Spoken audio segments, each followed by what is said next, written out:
While we got you, David, because your internet is lagging a bit, and hopefully you don't have any more issues. But I know you did want to say a couple of things and maybe clear up a couple of things about migrant workers, because you're working on a farm with, as far as you said, I think 300 plus migrant workers. They come and go, yearly, I guess, for the seasons and stuff like that.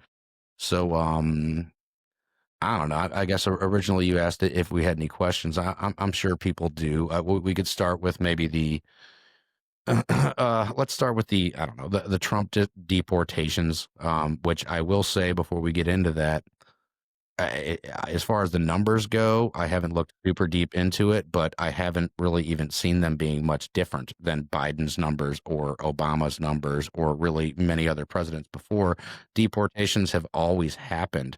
They're just a lot more publicized under Trump, and that's what he ran on, and that's what they're going for.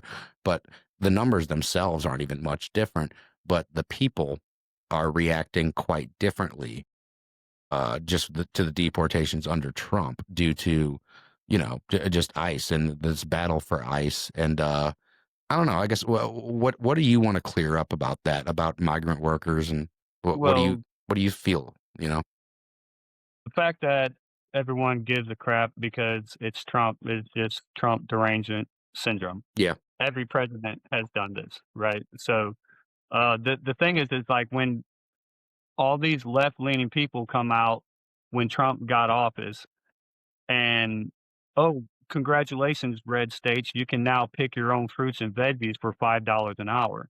Our guys yeah, have our guys have a minimum wage of $16. Like that mm, is what we have to pay them. We like even if they're not uh trained, if they're brand new, if it's their first year, they're getting $16 an hour, which is, I Is mean, that it's industry or is that the state of Georgia?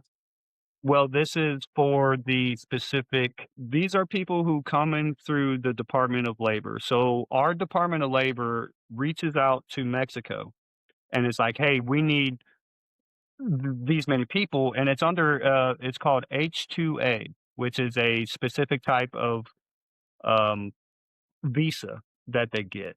Now these visas are good for 6 months or 10 months, and they come in and they're here for 6 months. They work their ass off 50, 60, 70 hours a week, fully clothed out there in the Georgia heat. In South Carolina how bad it could get.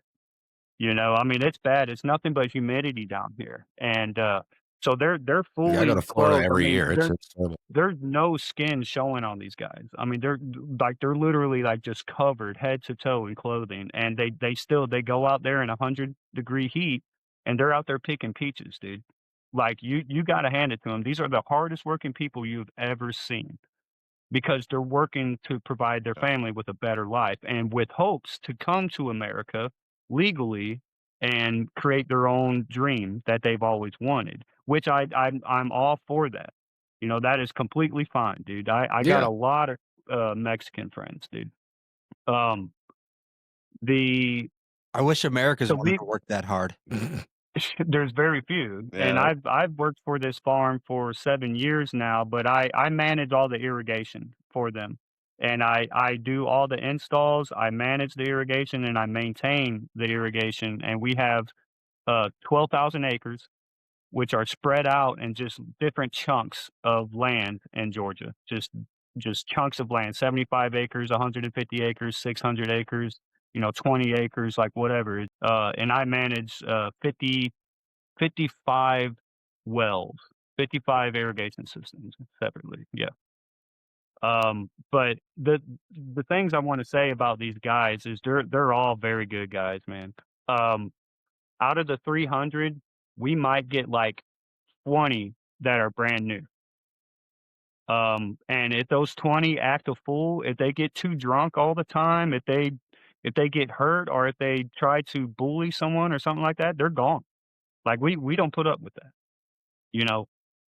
Um, and as far as, some of these I don't know who the farmers are that are getting these illegals, and I don't know how they're selling their product because everything you sell that is being digested by an American has to go through a very extensive, um, investigations through the Department of Labor. The Department of Labor comes here and they do they look at all of our housing, make sure all of our housing is up to code. They talk to the workers.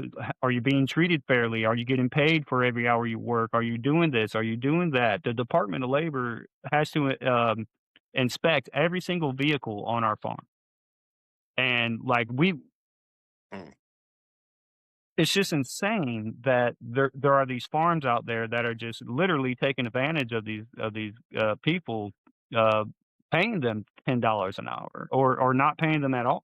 But yeah, I mean that's just Hmm. a couple of things that I kind of wanted to get out there that a lot of people don't know how the farming system works here in Georgia or in the U.S. Like if you're a legit farm, and we're a very large farm, we're the top producer of peaches and pecans in the Southeast.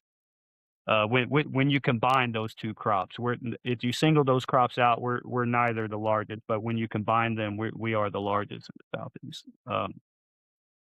But yeah, we love all of our guys. They're all good guys, and we take care of them, and we call them our friends. Like they're just good people for sure. That's awesome.